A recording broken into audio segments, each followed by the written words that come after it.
Hi friends, welcome to my YouTube channel HMEDIA.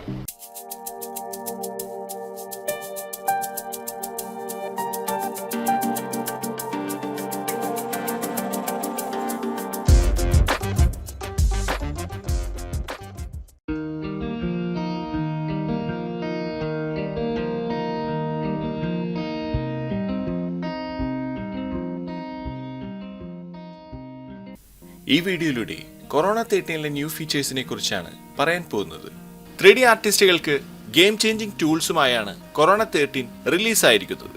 Faster rendering, cartoon style visuals, smart scattering, GPU based animations, അങ്ങനെ ഒരുപാട് ഫീച്ചേഴ്സുമായാണ് Corona 13 റിലീസായിരിക്കുന്നത്. Corona 13 important ആയ features ഏതൊക്കെയാണ്, ഈ features 3ds Maxൽ എങ്ങനെ യൂസ് ചെയ്യാം തുടങ്ങിയതെല്ലാം അറിയുന്നതിനായി ഈ വീഡിയോ സ്കിപ്പ് ചെയ്യാതെ മുഴുവനായി കാണുക. ഈ വീഡിയോ സ്റ്റാർട്ട് ചെയ്യുന്നതിന് മുൻപേ ആദ്യമായാണ് ഈ ഒരു വീഡിയോ കാണുന്നതെങ്കിൽ സബ്സ്ക്രൈബ് ചെയ്യുക. ഈ വീഡിയോ ഇഷ്ടമായാൽ ലൈക്ക് ചെയ്യുക, കമൻറ്റ് ചെയ്യുക, നിങ്ങളുടെ ഫ്രണ്ട്സുകളിലേക്ക് ഈ വീഡിയോ ഷെയർ ചെയ്യുക. കൂടാതെ ഇന്റീരിയർ എക്സ്റ്റീരിയർ വിഷ്വലൈസേഷൻ പേഴ്സണൽ ട്രെയിനിങ്ങും HMEDIAയിൽ അവൈലബിൾ ആണ്.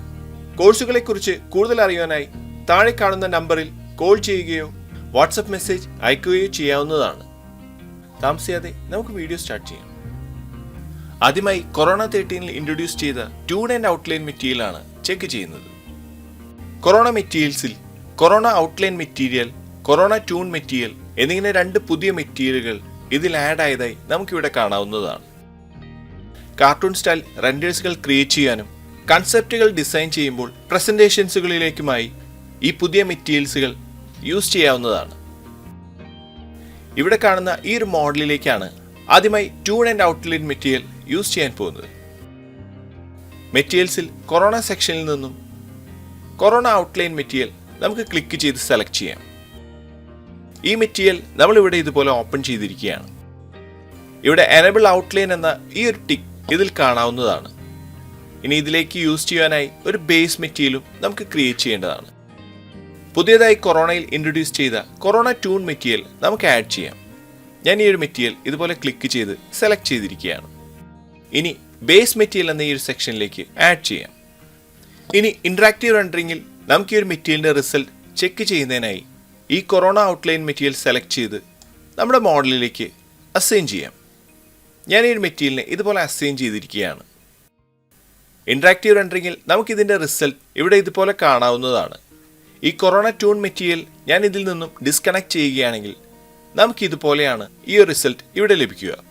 ബേസ് മെറ്റീരിയൽ ഇല്ലാതെ കൊറോണ ഔട്ട്ലൈൻ മെറ്റീരിയൽ നമുക്ക് യൂസ് ചെയ്യാൻ സാധിക്കില്ല. കൊറോണ ട്യൂൺ മെറ്റീരിയലിന് പകരം കൊറോണ ജനറിക് മെറ്റീരിയൽ ബേസ് മെറ്റീരിയലായി യൂസ് ചെയ്തുകൊണ്ടും ഈ കൊറോണ ഔട്ട്ലൈൻ മെറ്റീരിയൽ യൂസ് ചെയ്യാവുന്നതാണ്.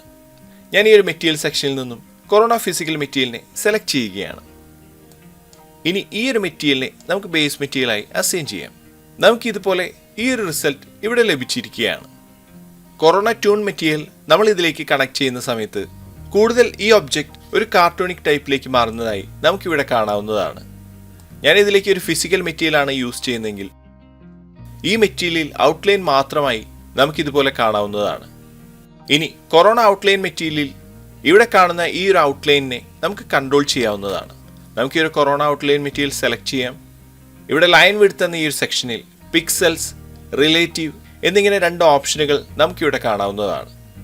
ഇവിടെ പിക്സലാണ് സെലക്ട് ചെയ്യുന്നതെങ്കിൽ പിക്സൽ വാല്യൂസ് യൂസ് ചെയ്ത് ലൈൻ വിഡ്ത്ത് ഇൻക്രീസ് ചെയ്യുകയോ റെഡ്യൂസ് ചെയ്യുകയോ ചെയ്യാവുന്നതാണ്.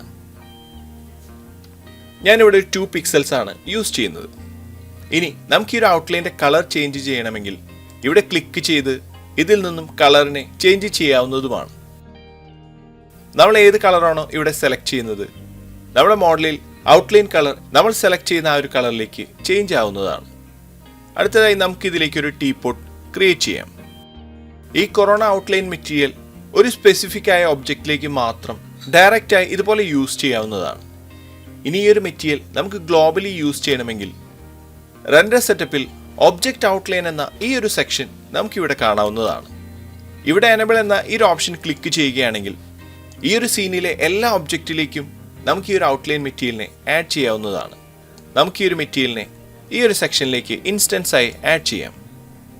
ഞാൻ ഈ ഒരു മെറ്റീരിയലിനെ ഇതുപോലെ ഇൻസ്റ്റൻസ് ആയി ആഡ് ചെയ്തപ്പോൾ നമ്മുടെ സീനിലെ എല്ലാ ഒബ്ജക്റ്റുകളിലേക്കും ഈ മെറ്റീരിയൽ ഇതുപോലെ ആഡ് ആയതായി ഇവിടെ കാണാവുന്നതാണ്.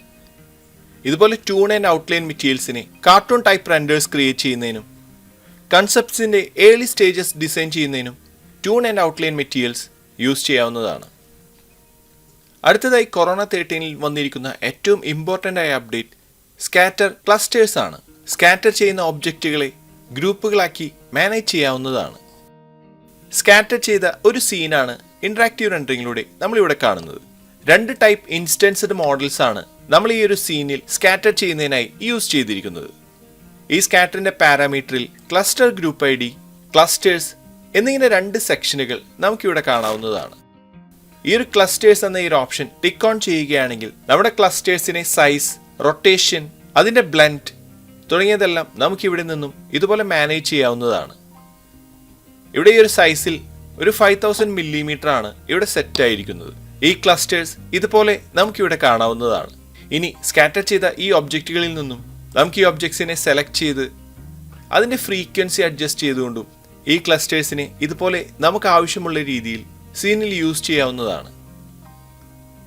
ഈ ക്ലസ്റ്റർ എന്ന പാരാമീറ്ററിൽ size, rotation, roughness, edge blend തുടങ്ങിയ ഓപ്ഷനുകളിൽ അഡ്ജസ്റ്റ്മെൻറ്റുകൾ ചെയ്ത് നമുക്ക് ആവശ്യമുള്ള രീതിയിൽ സ്കാറ്ററിംഗ് ചെയ്യാവുന്നതാണ്.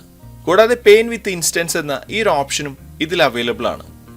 ഈ ഒരു ഓപ്ഷൻ നമ്മൾ എനേബിൾ ചെയ്യുകയാണെങ്കിൽ ഇതുപോലെ ഇവിടെ ലെയേഴ്സ് ആഡ് ചെയ്ത് ആ ലെയേഴ്സിലേക്ക് നമ്മൾ ആഡ് ചെയ്ത ഇൻസ്റ്റൻസഡ് ഒബ്ജക്ട്സുകളിൽ നിന്നും ഒബ്ജക്ട്സുകളെ സെലക്ട് ചെയ്ത് ബേസ് ലെയർ ക്രിയേറ്റ് ചെയ്യാനും ഇനി ഒരു പുതിയ ലെയർ ക്രിയേറ്റ് ചെയ്ത് ആ പുതിയ ലെയറിലേക്ക് മോഡൽസിനെ സെലക്ട് ചെയ്ത് ഇതുപോലെ നമുക്ക് ആവശ്യമുള്ള രീതിയിൽ പെയിന്റ് ചെയ്യാനും ഇറേസ് യൂസ് ചെയ്ത് പെയിന്റ് ചെയ്ത ഏരിയ റിമൂവ് ചെയ്യാവുന്നതുമാണ്.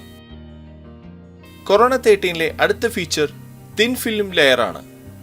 മെറ്റീരിയലിൽ തിൻ ഫിലിം എന്ന ഈ ഒരു ഓപ്ഷൻ ഇവിടെ കാണാവുന്നതാണ്.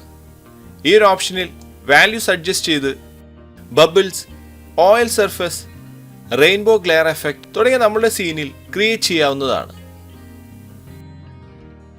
അടുത്ത ഇമ്പോർട്ടൻ്റ് അപ്ഡേറ്റ് വന്നിരിക്കുന്നത് കോസ്മോസിലാണ്. കോസ്മോസിലെ അസറ്റ്സിൽ ചില അസറ്റ്സുകളിൽ അസറ്റ് വേരിയേഷൻസ് നമുക്കിവിടെ കാണാവുന്നതാണ്.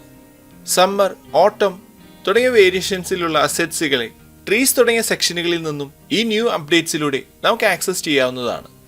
ഇതെല്ലാമാണ് കൊറോണ 13 നമുക്ക് ലഭിച്ചിരിക്കുന്ന new updates and features. 3ds Max Corona use ചെയ്യുന്ന ഏതൊരാൾക്കും വർക്ക് ഫ്ലോ ഫാസ്റ്റ് ആക്കുന്നതിനും ക്രിയേറ്റിവിറ്റി ഇംപ്രൂവ് ചെയ്യുന്നതിനുമായി ഈ അപ്ഡേറ്റ്സുകൾ യൂസ് ചെയ്യാവുന്നതാണ്. ഇത്രയുമാണ് ഈ ഒരു വീഡിയോയിലൂടെ ഷെയർ ചെയ്യുന്നത്. അടുത്ത വീഡിയോയിലൂടെ വീണ്ടും കാണാം. Thanks for watching. അപ്ലോഡ് ചെയ്യുന്ന പുതിയ വീഡിയോകൾ നിങ്ങളിലേക്ക് എത്താനായി സബ്സ്ക്രൈബ് ചെയ്ത് ബെൽ ഐക്കൺ എനേബിൾ ചെയ്യുക.